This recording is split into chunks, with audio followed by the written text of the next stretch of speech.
Whoa, welcome back, folks. Episode 38, Get a Grip on Lighting. On today's show, we have Paul Pompeo. Who's Paul Pompeo? Well, if you don't know, now you know. He is the CEO of Pompeo Group, and he is an executive recruiter.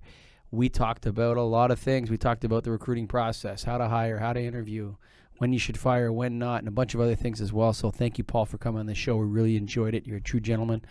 And thank you for telling us a little bit about your company and you know how specific it is in the lighting business. This episode of the podcast is brought to you by Kurtzon Lighting. Go to KURTZON.com, baby. Kurtzon.com. Specification grade, Craig. That's what they're about, man. And one of the things that we need to really point out is that they have over 900 DLC listed products. Come on, man. So that tells you, yeah, they're in the game. They're looking for getting you the right product, getting it rated where you need it to be. And then in addition to that, they have a lot of real nice looking product. And the one we want to point out today is their linear wraps. So you can see it up on screen probably here, but they have a narrow profile all the way down to a wider profile. There's 4 different options there that they show. But I can't tell you how nice those wraps look compared to fluorescent wrap. You know, a standard fluorescent wrap with that acrylic lens and the dimpled look and all of that, and you put one of those in, it blows it away. And it's something that you should always look at because of the look of it, the feel of it, and the light that you actually get from it, which is most important, is much better out of that than you would out of a fluorescent wrap fixture. And you got that real warranty, the 5/10 warranty from Kurtzon, a company that's been around over, 100 years, almost as old as Canada. So go to Kurtzon.com. That's KURTZON.com, baby, Kurtzon.com. And this episode and every episode of the podcast that you get on the GetAGripOnLighting.com website is sponsored by the National Association of Innovative Lighting Distributors. Go to NAILD.org, baby. That's nailed.org. But for right now, get your hiring and firing hat on. We got Paul Pompeo, episode 38 of the Get a Grip on Lighting podcast. Welcome to the Get a Grip on Lighting podcast, Paul Pompeo. Appreciate the invitation. Very glad to be here. Say hi to Greg Eric. Hey, Greg. How are you? Good, Paul. Thanks for coming on. Oh, my pleasure. Tell us a little bit about Pompeo Group, Paul. All right. Be pleased to. The Pompeo Group is a search firm specializing in lighting, electrical, controls. We work usually on searches in kind of middle and upper management positions, both nationally and now internationally, global searches as well, placing professionals. That's the one common theme is the industry we're in. We don't work in other industries at all. We're exclusively focused on our industry. We've recently added 2 new segments to our business. We've formed a joint venture with an M&A firm where we now work with companies when companies are either looking to grow in ways other than organically through acquisitions, or companies that are looking where perhaps the owner is looking to take some cash off the table or wants a plan and exit strategy. And while most of our work up to this point for the last, it'll be 15 years next year, we celebrate our 15th year anniversary. We've also added now consulting division, which means that while all of our searches have been up to this point for permanent positions, full-time positions, we're also now working with companies when they're looking for someone for a part-time project. It might be for a few days a week, or maybe 3 weeks, or for a few months. What's a typical Pompeo Group customer look like from the lighting side? Great question. And let me know if this answers it. Most of our work is with manufacturers. We do work with distributors, design firms, some ESCOs, but I'd say over the last 15 years, our work has been probably 90%, 80 to 90% on the manufacturing side. And that could be for a manufacturer of any of the product types that we just discussed. So obviously a lot of fixtures, a lot of controls, but also electrical products and some of the other, and controls certainly we're involved with a lot, just like I think many people in lighting are. What actually got you into lighting, and why are you focused on the lighting industry? I wish I could say that I had this vision for the future, but that would not be true. It really was something when I first started. I was with a company called Search West, a very large search firm based out of Los Angeles that had several offices.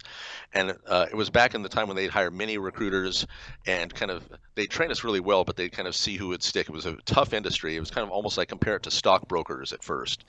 And so they gave me a segment called industrial sales, which I didn't know much about or have much interest in at the time. But so I was working at first recruiting for anything from plumbing, pumps and compressors, Electronic warfare, believe it or not, was part of it, which was interesting. Microwave systems, electrical and lighting fit into that. And so as I started off as a recruiter, and again, it was kind of a tough start for me, as it was for many of us, because it is a challenging business, especially at first when you're new, is I accidentally really kind of landed on a lighting company, made a placement, and I'd done so much recruiting that I had a lot of profiles of candidates I'd never been able to reach yet. So I did a lot of recruiting, maybe over-recruited. So at that point, after not having placed someone working in some different industries, and I landed with someone in lighting, I said, look, can I just stay in lighting? So I've grown to love the industry, but if I said that I had planned to get in lighting for a certain reason, I'd be disingenuous. I don't think any of us plan to get in lighting. We all just happen to be.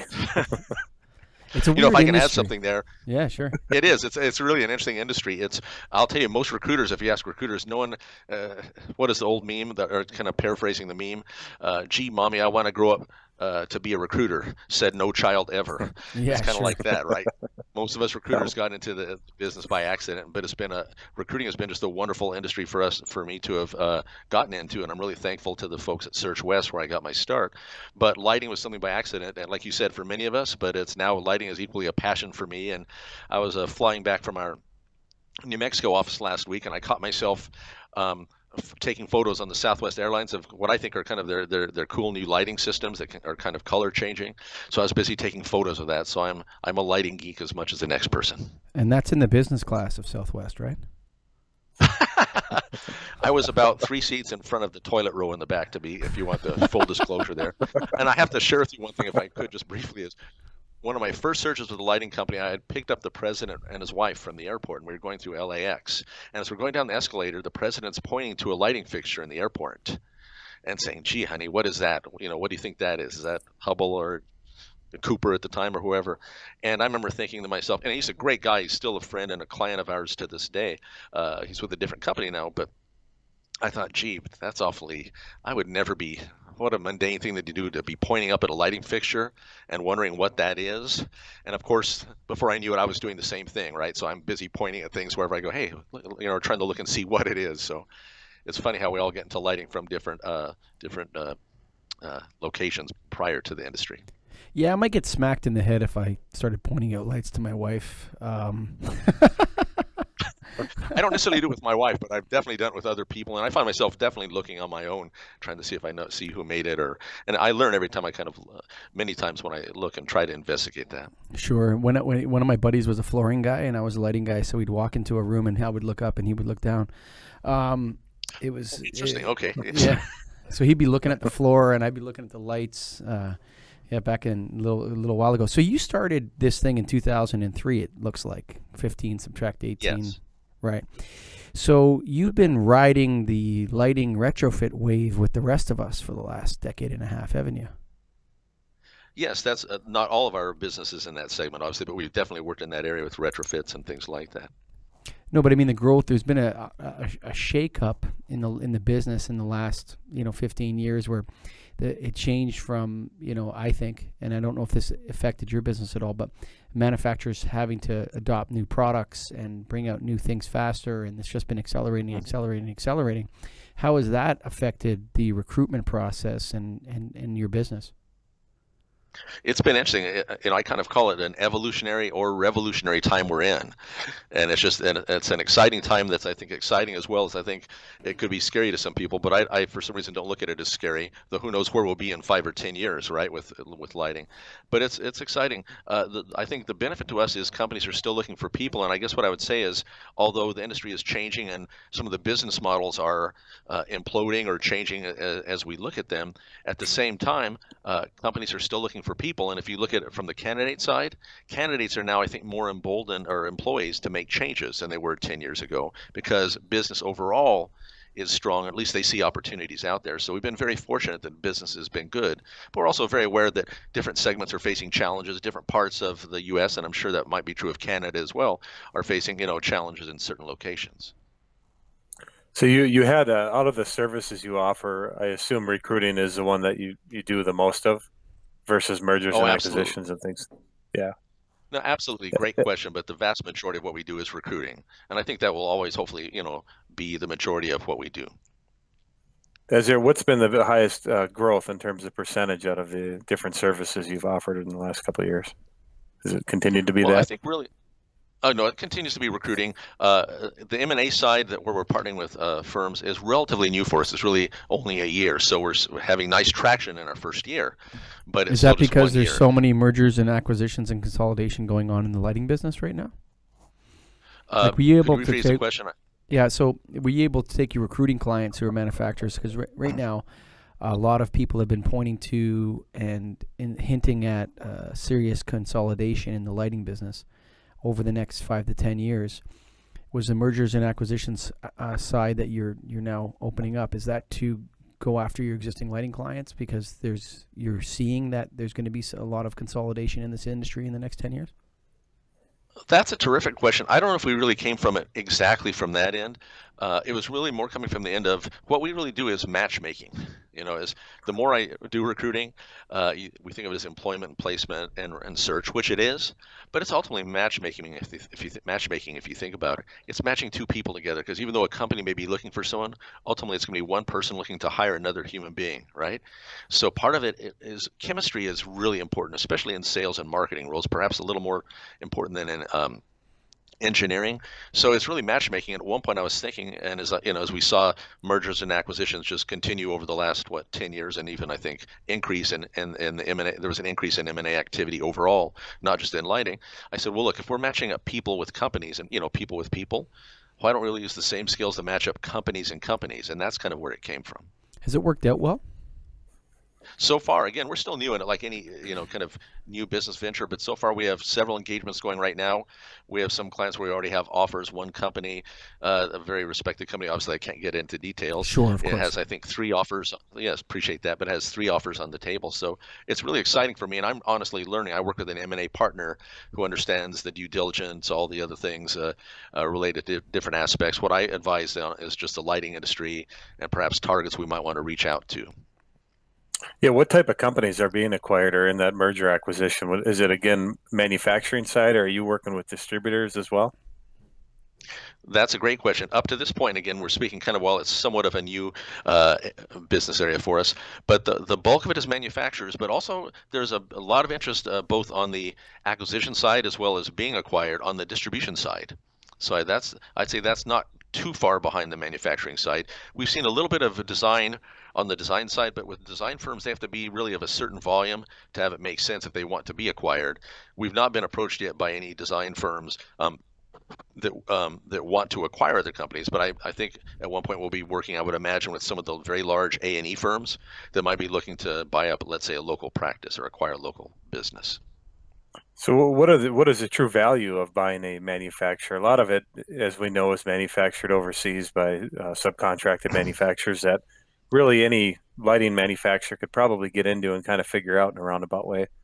But what are they buying when they're buying a manufacturer that's been established? It could be a variety of things, and I think in our way our M&A partner might might be able to speak more in detail on that. But from my standpoint, I would say it's sometimes they're buying market share. Sometimes some companies will buy another company just to take someone off the market, a competitor out of the market. That's not the main reason for acquisitions. But if you think about it, most companies are not rushing to buy a Me Too company, at least from my experience so far.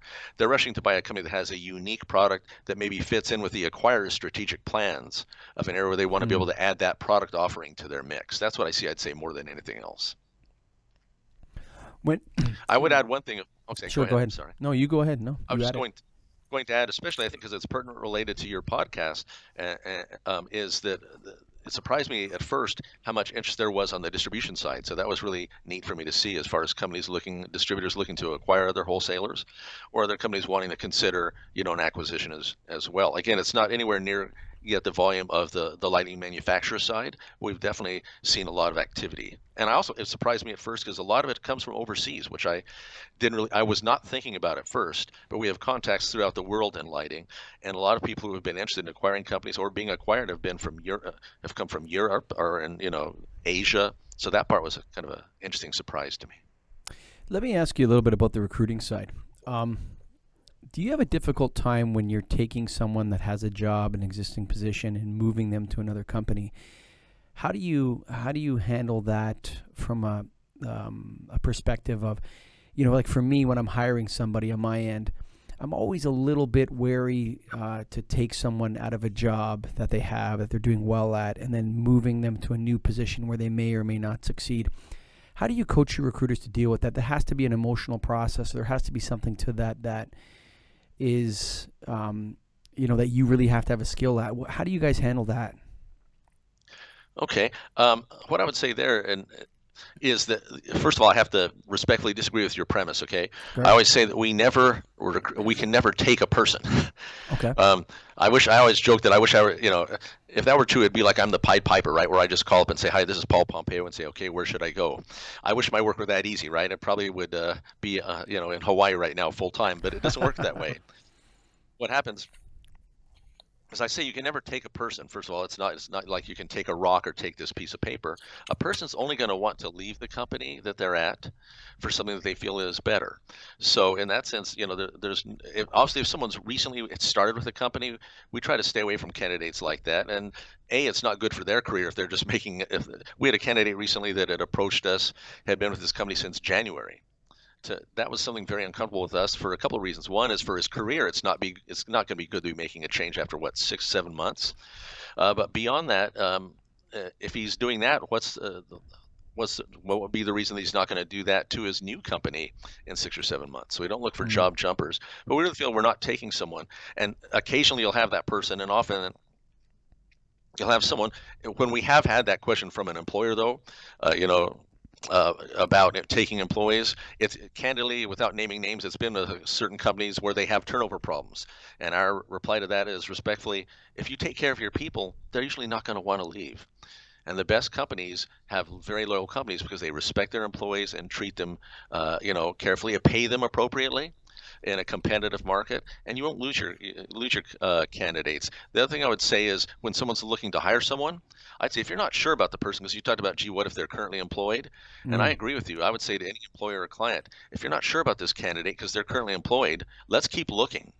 Let's get someone where you're very excited to feel this is the right person, because you don't want to pull someone out at a company, and by that I mean recruit them, or the company recruit them, if you're not sincere about really devoting the time for training, support, and allowing them to learn.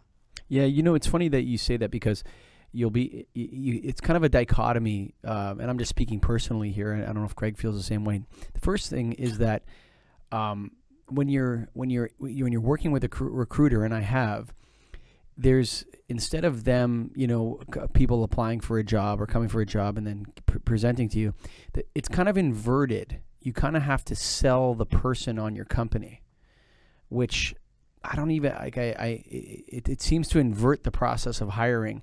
How would you coach someone to get over that? I mean, for me, it's like, I'm going to pay you X amount of dollars a year, and, you know, it seems like, what else is in it for me to make this move? I think that person has to be a very high value person. I guess that's why you're working middle management and up, because, you know, it's difficult for me to sit back and say, okay, yeah, switch from here to here, make your commute a little longer maybe, or whatever you have to do. I find the recruiting process, I'm just saying that the recruiting process makes me a little bit uncomfortable, Paul, because it kind of inverts the process of hiring in a way, in that instead of the person selling themselves to the company, now you're selling the company to the person. Do I have that right? I would say yes. I think what I would bring up here is it's important to discuss the market we're in. And I often say that we're in a candidates market right now. It's funny, and I've been actually saying that now for about 10 years now. Of course, we had the great, what do they call it, the Great Recession of 2008, 2010.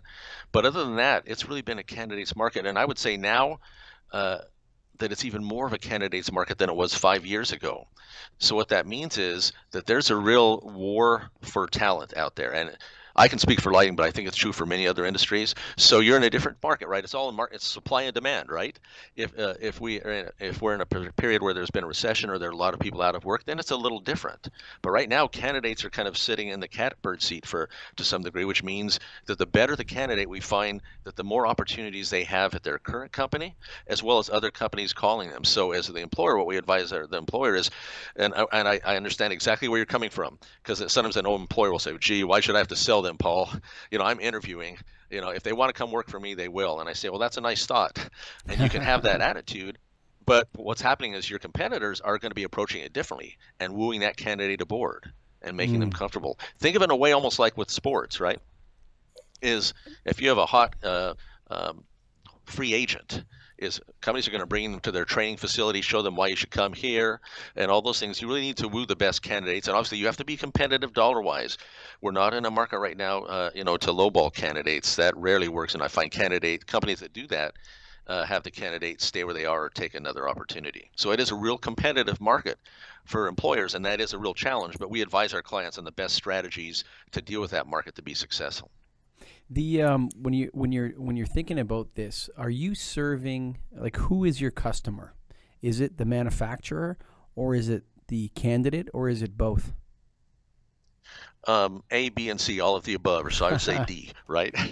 Is that our client technically, and how we're paid is the company, right? But to your question, it's not necessarily a manufacturer, right? It could be a design firm, it could be a distributor as well. So our client is a company, but at the same time, we have been trained, and we train our people that our clients are also the candidates as well, though they're not paying us as such when they go to the next career step.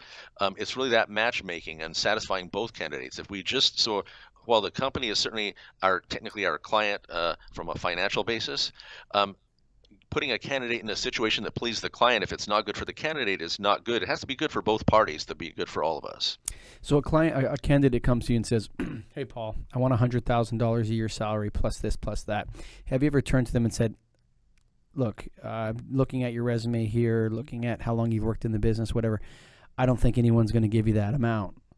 I think you're more positioned at this." Do you do like a what they're worth to a lighting company analysis of the candidate?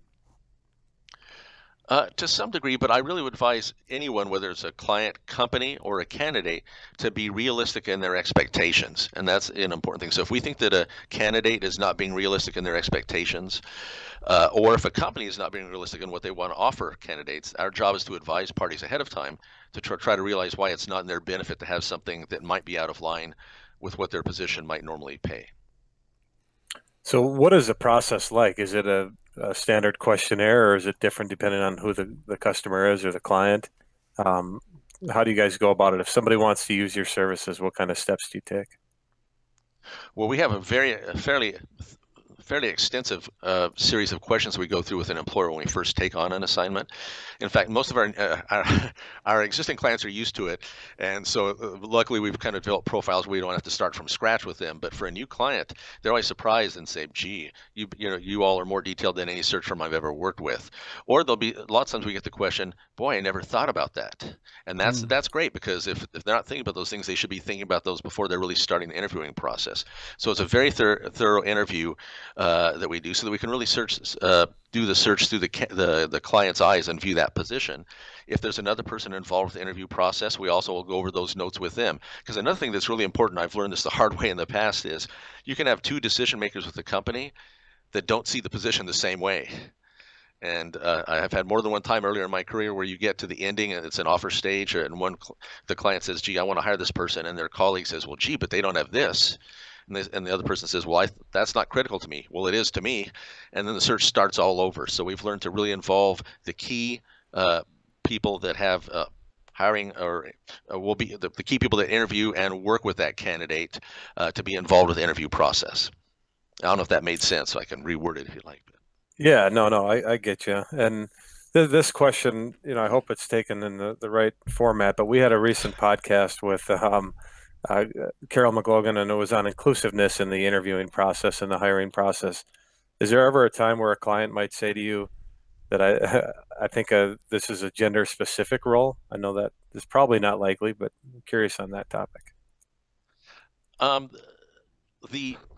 No, actually, these days I don't have that too much, but anytime a client, it's funny, in Europe, you mentioned this in Europe, it's very different rules than in the U.S. and I would imagine in Canada, right? So in Europe, we'll have a European client say, "Yes, Paul, I'd like a person who's, this and this, things that would be violations of hiring laws in the U.S." And I have to explain to them that's not the way it works. Not only can we not do that, we look for only the best candidate, both legally and ethically.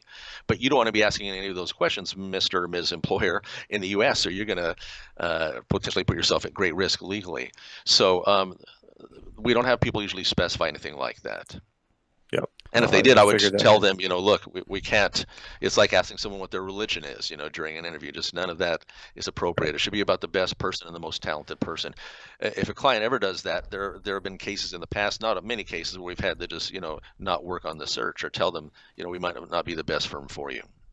Is inclusiveness Gotcha. an issue? Is inclusiveness an issue in the lighting business? Could you define inclusiveness to make sure I'm getting your question? What Carol was saying, so what she was saying was that you need a process that, like, basically, like you said, that is unbiased and searching for the best candidate for the job. But when you look around the lighting business, if you take a look at, I don't know about manufacturers, but distribution is certainly like this. If you go to a trade show or an event, you'll say that the large portion of the people that are there that are working in for-profit enterprises are men. And then the large portion of the women that are there that are working for not-for-profits, so sort of like the association management and stuff like that at different events. And so do we have an issue as an industry in terms of, hiring women and minorities? I think that lighting is always, and I love our industry, but it's always been, I think, behind the curve in some of those things. I think we're definitely getting better. There's no doubt. I mean, if you think of go to a light fair and just look at the crowd now versus looking at it 10 years ago or even 15 or 20 years ago, it was quite different. It's now, I think, getting much more diverse, as it should be. Does it reflect the same diversity that our population is, or that if you go to like the CES show, which is much more diverse, that type of show? No. So it's getting there. Could it get there more quickly? Yes. So I'm, because it is still this. Whenever we come across female or diversity candidates, it's always exciting to me because I think our industry should really mirror the greater society at large. Ideally, it's never going to be perfect, and you always want to go for the best candidate. I'm not sure if I agree on that. I don't know. I've thought a lot about this since the Carol interview. I don't know. I mean, some people are attracted to different businesses for different reasons, and some cities are more diverse than others. Like in Toronto, it's almost impossible to have a non-inclusive atmosphere. There's just too many different people in Toronto. But I don't know. I have a tough time with that, and that's why we're trying to take in the opinions of everybody. I don't know what the right answer is. I'm a light bulb salesman at the end of the day. So, I'm just trying to think this through from a podcast perspective, and then on Greg's question with Carol. So, all right, Gregor, you're up. Yeah, we got through that one, Paul. We're okay. We got through it. Thanks, Paul. The other question I have: do you run into the issue of non-competes ever with clients or companies looking for certain candidates? Yes, yes, more often than I'd like to. They've become more and more prevalent. I'm really not a fan of non-competes for the most part. I think they're not positive for the industry. I think it's coming from the wrong mindset. Personally, companies, the more restrictive they make them, it kind of is almost like indentured servitude. You can never work in this industry again. So you take someone that's very talented in our industry, so you have a non-compete for a year or 2 years. So now you're basically saying this very talented person can no longer contribute to our industry. Who is that really good for, right?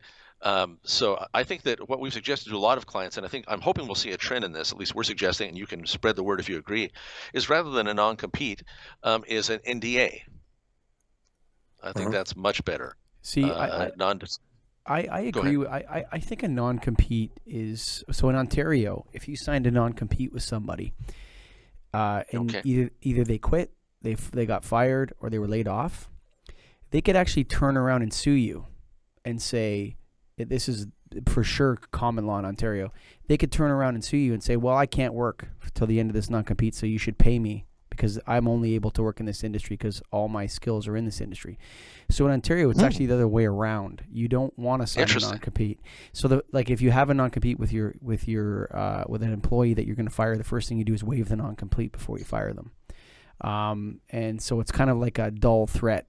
It doesn't have any weight at all because someone could, if you prevent them, so it's kind of like if you're an electrician, you can't work as an electrician if you're fired from this job because well, I'm an electrician. What am I supposed to do for 5 years or 2 years or 3 years or 1 year, whatever the term is?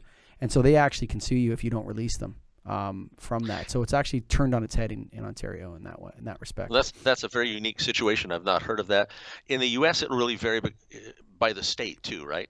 In some states, they hold up non-compete agreements. In some states, they don't. That they're not really held up and they're almost meaningless. But the trick is sometimes the reason it can be effective doesn't mean the company has to follow through on it. A non-compete is just the threat of that can be ominous, because if you think about it, if a candidate leaves a company and goes to another company that technically violates a non-compete, as soon as the new company receives a letter from the old company, they're going to probably stop going after that candidate. So even if it wouldn't hold up in court, it's still been effective.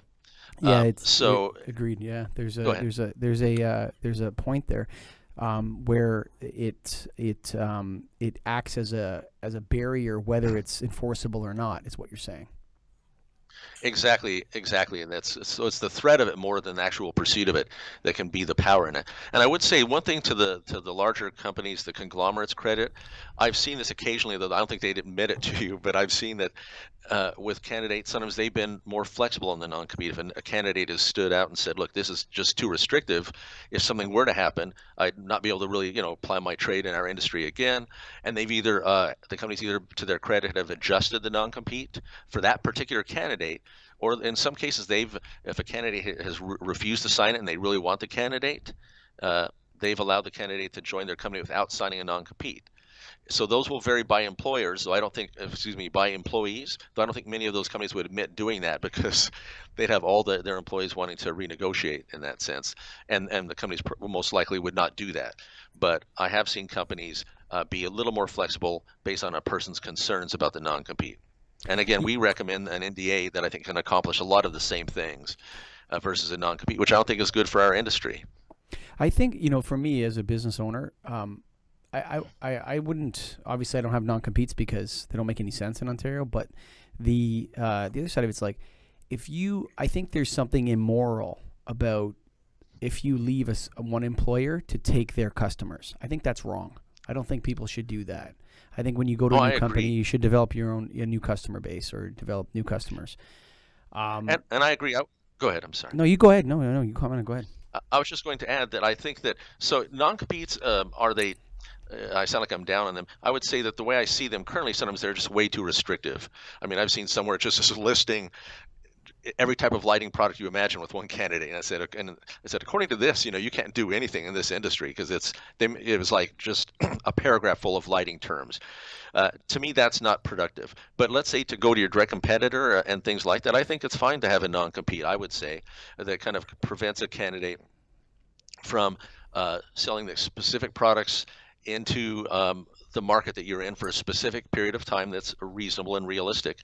But I found that the better the candidate, the more they're reluctant to just from an ethical standpoint, go to work for a competitor immediately afterwards if they feel that they'd be, in a sense, even unofficially violating a non-compete. It doesn't mean candidates don't go to competitors, but the best candidates are not going with thoughts of revenge. In fact, they're very sensitive to not putting their former employer in a negative situation. So what if a candidate comes to you that is looking for a career change or a new position and has a non-compete? Is that something that you have to immediately shut it down, or do you have a process you go through, or how does that work? Yes, and a great question. I always say that I'm not an attorney. I just play one on TV, as the cliche goes. But, so we will advise people. We'll advise people on the non-compete and say, just from our perspective, but we want to be clear to say, look, we're not an attorney, consult an attorney. But we can get a sense sometimes of how restrictive it'll be. And then if someone does have a non-compete and it's a good candidate, we want to try to see where we look to see where they might be a fit that would be in no way a violation, so the candidate can move on to their next career step without causing a problem with their previous employer, because that's not good for anybody on either side, the employer or the employee side. Would you approach his existing employer and say something, or how would or anything like that would happen, or is it totally between you and the candidate? For us, it would be a violation of confidence. Our business is all about confidences. Right. So for us to approach a candidate's employer, someone currently employed, would be something that we would never, ever do. But we have advised the candidate, if it seems like it's fairly restricted, advise them that they might want to talk to someone at their company if they feel comfortable. And we always stress that's going to be up to you. You have to make that judgment call, because on the relationship with the person you're asking these questions, but to talk to them about, gee, if I were to make a change, et cetera. And some candidates, depending on how motivated they are to make a change and what relationships they have with certain people in the company where they feel that they might be able to ask that question very confidentially, will go ahead and do that. Some candidates are reluctant to ask their company. And we don't do that all the time. That's just in selected certain circumstances where we think they might want to clarify. And that's usually if we feel it's just incredibly restrictive. You know, it's funny because, I know. Greg, let's say one of your guys came up to you and said, hey, you know, I've always wanted to own my own business and all this sort of thing, and I know there's not a space for me to be an owner of Premier, but I'm going to go start my own lighting company, but I'm not going to take any of your customers, and I'm not going to solicit any of your employees to come work for me. Would you have a problem with that? Not necessarily. I think it would be difficult to do, but Yeah. not necessarily. No. And when you think How about about that's what it, yeah, I mean, I would be like, oh, shucks, you know, is there something we can work? If the guy was a star, I'd say, you know, there's something we can work out, but there's something to being open and honest with people. With some people that works. Sometimes it backfires though, Paul. But yeah, we really worked that non-compete thing over, didn't we, Greg? Hey, we could do a whole session on non-competes, actually. There's enough about that topic, but we certainly worked it over. I think for right now, it's sure. Yeah, definitely. So a couple other things. I noticed you're doing this lessons from leaders, or what I've learned. I know that's not really your nature or your whole business, but it's something you're doing with the Edison report. Can you just chime in on what that's all about? sure.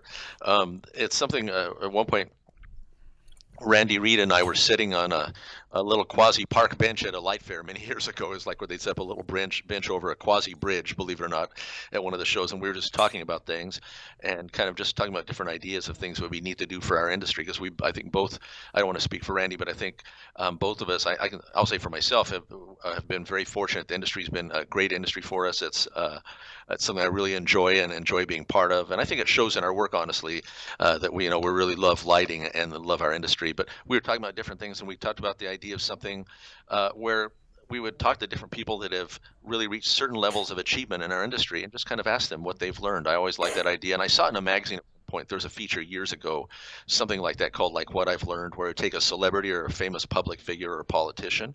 And it was just a little one-page questions of tell us what you've learned, and just kind of random observations. I really like the idea of it. It was always interesting for me to read. I guess that's where it started, reading those things in the past. And so we started with that and just started asking people those questions. And again, I think it's a great way to learn from people that have been very successful. And we've had a great reaction to the series, but it's kind of something we do kind of as a labor of love more than anything else. Sure. Sometimes I have to take time away from a search or do it late at night. Like right now, I'm due to do our next one, and finding the time to do it is a challenge on a monthly basis these days because it's so busy for us. But it's something I really enjoy doing, and I think it's a way to kind of, in a way, at least from my standpoint, to kind of give back to our industry and recognize all these people that have been leaders. Can you recommend anyone that should come on? Can you recommend anyone that should come on the Get a Grip on Lighting podcast, Paul? I'm sorry, you were saying that you would like to be featured next month. You were saying. You know what? I would question worded a different way, or no. You know what would be funny is that mine would be what I'm still trying to learn.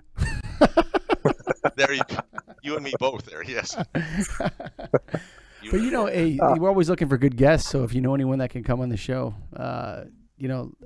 definitely, send them our way if they want to do that. So it'd be fun. You mean a Get a Grip series? Yeah, no, I mean, don't just, if you, like Bill Brown was one of, I remember before I went to interview Bill Brown in Chicago, I read What Have I Learned by Bill Brown, your on Edison report. Yes. So he was a great guest for us. Well, I want to get right back into the hiring. We're going to bounce around a little here, but one of the questions I had, without getting into specifics, is if a company hires you and you do the search for them and find them whatever executive they need, are they then locked into paying X amount on a flat fee, or is it a yearly thing deducted from salary, or is that something that all depends on the client?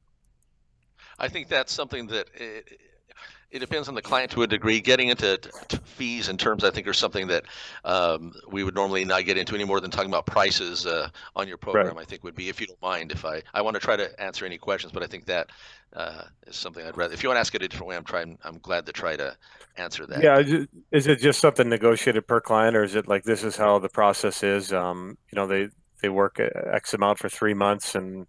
Or does it all depend on? Is it a percentage of the salary? Is it a flat fee? I think that's what Greg's asking.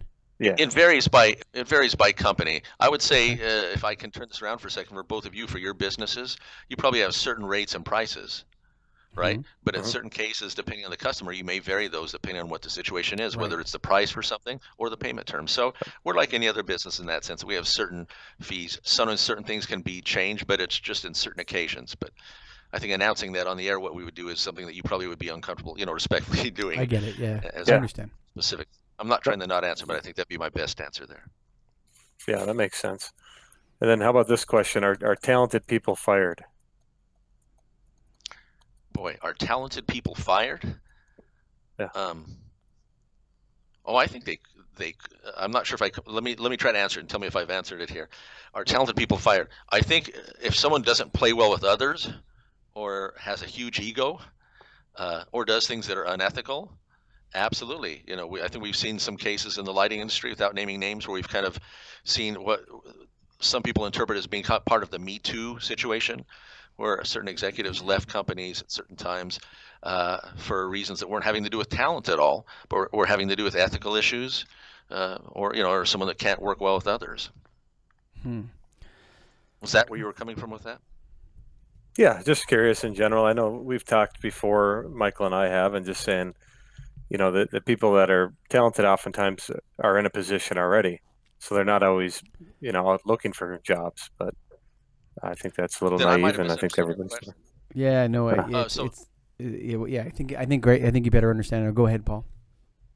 Yes, so I would say that first of all, we've had situations where someone's very talented and they were as a candidate and they were being interviewed by a company, and they were very talented, but they also knew that they were very talented, and they exuded that they knew they were very talented. That's really never. That's rarely a winning characteristic. And so some companies have been turned off and gone for a person that maybe quote unquote has less talent, but really could fit in with culture and was not full of themselves. The best people, though, still are often open to hear. So you don't want to think that just because a candidate's interviewing means that they're not as talented as someone who is not interviewing. Our job as a recruiting firm is to be able to find the best talent and talk to them about why they owe it to themselves to confidentially at least hear about an opportunity. I feel like interviewing is really tough. I've always if when I started, Paul, I was like as a human resources manager for my small little light bulb store up here in Canada. I always felt like I was a pretty good, and then I realized over time that I was like a 0 out of 10. And I think over the last 10 years, I've got to maybe a 4 or 5 out of 10. But I find interviewing very, very difficult. Can you give some tips to people that are doing interviews about, you know, what they should be? I feel like I'd rather than interview anybody, I feel like I'd rather go see their house when they're not there, when they don't know I'm coming. I know it's creepy to say that, but I'd rather see, like, do they make their bed in the morning? Do they clean their dishes at night? You know, I'd rather see that kind of thing than interview them. I find interviewing very difficult. Can you give some tips for people to what to look for while they're interviewing somebody? I'm still trying to get over the mental image of you like looking in their kitchen window there, or they're being caught in their front yard. So I'm trying to get past that. I think that, by the way, I would say in a general tip is don't do that, because any candidate that sees that is probably going to have concerns about their employer. Sure, so, of course. But that again. So I guess to your point there, we could spend a whole session on this as just tips as far as interviewing. I say stay away from stilted questions. I'm not a big fan of, we had a client, and this is a very respected lighting fixture company that was looking for a national sales manager and working with the president. And he was working with a colleague, and the colleague was asking candidates questions like, boy, it was like a variation of, if you were on a deserted island, what animal would you be? And just questions like this, you know, I'm paraphrasing the question, but just these questions that are just like, totally, if you walked into a room and there was an elephant, what was the first thing you'd do? And some people will say that's great because you have to see how the person thinks on their feet. And I think that's, I guess, true to some degree, but I'm not a fan of questions like that. I'd say one of the things I'd say is ask open-ended questions. I think that's very helpful. Is, you know, yes or no questions are never going to help you. So ask a lot of open-ended questions where you can learn about the person. One of the things we do with clients is when they get to that in-person phase, is have them have the candidate fly up the day before, have dinner. Then you get to see a candidate in a different light, and both parties get to see each other. It's more of a social environment. It's more relaxed. Then when you get to the in-person meeting, you've already kind of broken the ice, which is the more formal one the next day. But you've also gotten to look at each other in a different, two different circumstances, which I think is very helpful. Open-ended questions, I'd say, look for body language. Body language can say a lot. Those are some of the things I would suggest overall. And make sure that you're asking a lot of the same questions to each candidate. You can certainly tailor it based on a person's experience, but you want to be able to have some apple-to-apple comparisons on how they respond to some of the same questions. How many times should you interview somebody before you hire them? I think it really depends on the situation. If you just wanted to give me, if you wanted me to give you a general rule of thumb, I'd say between probably 3 to 4 times. It could be less, it could be more. Some companies have many more steps than that. And if when we say about how many interviews, you might go to a corporate office and then interview 6 people. You know, you might interview 6 of the employees of that office. So I count that as still 1 interview. So I'd say usually generally in the 2 to 4 range, I think is good. Anything beyond that, I don't know that you're going to know that much more after 7 interviews, though some companies think they will. I think you kind of can create interview fatigue for the candidate. And in today's market, while you're having those 7 interviews, even if it's part of your process, great chance that you're often losing candidates to other companies that can react and respond more quickly. How would you coach someone that relies on gut instinct to hire people? What would you say to them to pull back from that a little bit? Or is that good? No, I think you have to use your gut a lot. I mean, it should not be the only thing. I think you should be open. But I think you have to use gut. If, you know, we've learned over the years that, you know, how many times have we all said, gee, I should have listened. I had that feeling. And I think that positively or negatively is still a good thing to go to. I wouldn't limit it to that. The one thing I'd say in interviewing that I might add that this doesn't exactly address your earlier question, but I would add to it is I think one of the key mistakes that I think companies make is they interview the resume. And we've seen that so many times, interview the resume instead of the person. And I've seen many times we have a great candidate who just was not, candidly, right or wrong, was not in the resumes. They were busy taking care of their job, right? Which I think is great. They weren't focused on the resume or polishing up their LinkedIn profile, right? They were busy taking care of the job, so their resume left a lot to be desired. I've seen the other situation where you have this beautiful resume, and I interview the candidate and go, gee, who put this together for them? Because, you know, they can't carry on an interview in I think, a very professional interview. So I'd say be really cautious about getting wowed by a resume or turned off by a resume. Look at the experience, but then talk to the person. And some of our best placements, I might add, I've had more than I could count many times where I've had a client company lecture me on why this person was brought into the interview. Why do we even see this person? Their background is so different. And guess who they hire? That person. That happens a lot of times because we've talked to the person, we've interviewed them in detail, we've seen things about their experience, maybe connections as far as hobbies that they share with the employer, reasons they made a change, maybe achievements that they might not have stated well in their resume, but things that can make someone very powerful. I did one of my very first searches was the lighting company, and I had, I think, 6 people from lighting. Another person was from a distributor of he was working for a liquor company distributor. And they said the person could come from a manufacturer distributor. This is many years ago. And when the employer saw the resume, he said, why am I going to see this person? This person has no lighting experience, and the other ones did. And this is for a major company. And I said, just talk to him, because I had talked to this person. He was dynamic. He was sharp. He was ambitious. He'd, you know, just had a tremendous work ethic. So the employer, you know, reluctantly spoke with him. He not only hired the person ended up being with that company for 18 years. And his last position with that company was a general manager of one of his divisions. So I always say, talk to the person. Don't go by the resume. You know, Carol McLogan was just on this podcast in the last a couple episodes ago, or whenever we released this one, maybe 2 or 3 past. But she said she was in school a long time ago, and the professor asked a question of the class and said, "Who here is afraid to fire somebody when they get into a management position or a role?" And everybody raised their hand. And then the professor asked, "Who here is who's afraid to hire somebody?" And no one in the class raised their hand. And it's actually the other way around. You should need to be afraid to hire and quick to fire, right? So it's interesting how much work and effort in that you need to put in to find the right people and get the right people. And it's very difficult to do, Paul. And I thank you for coming on the show and telling us a little bit about it. Oh, my pleasure. If I might add one thing, I would agree with what she had said from what I heard, is that there's a book that, by the way, I'd recommend it to anyone who's hiring out there. It's called, and I'm going to mangle the exact title, but it's called Who? The Guide to Hiring A Players. And it's one of the few books I've read over the years in hiring that I was impressed with. And we actually use some of their tools, not only in our interview process for our company, for the Pompeo Group, we also recommend them to clients. But one of the things they say there, to your point, is hire slowly and fire quickly. I guess that's a note to close. Thanks for coming on the show, Paul. My pleasure. Thanks for the invitation. Great speaking with you guys. Bye for now. Thanks, Paul.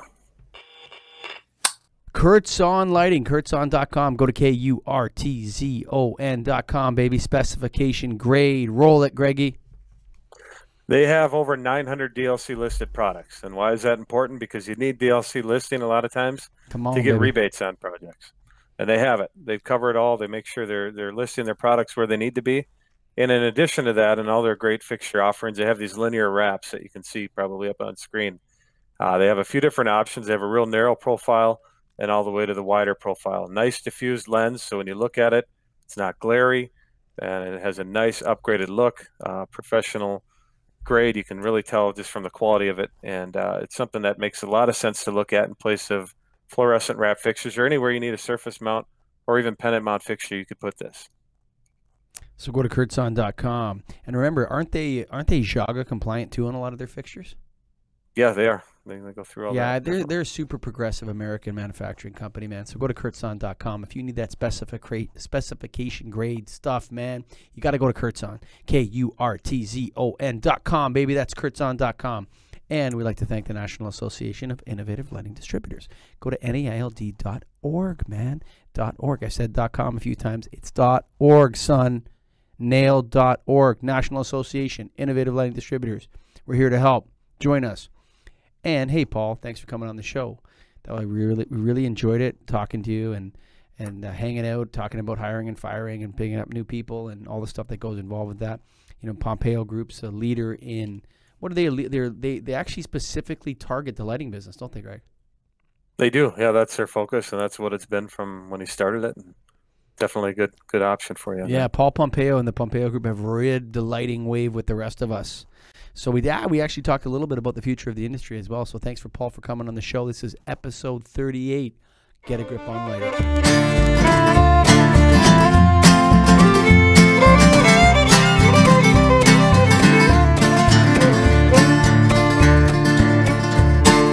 Written on the rectory wall, there's a sign there for all. If you are lost, the Lord is there to find you.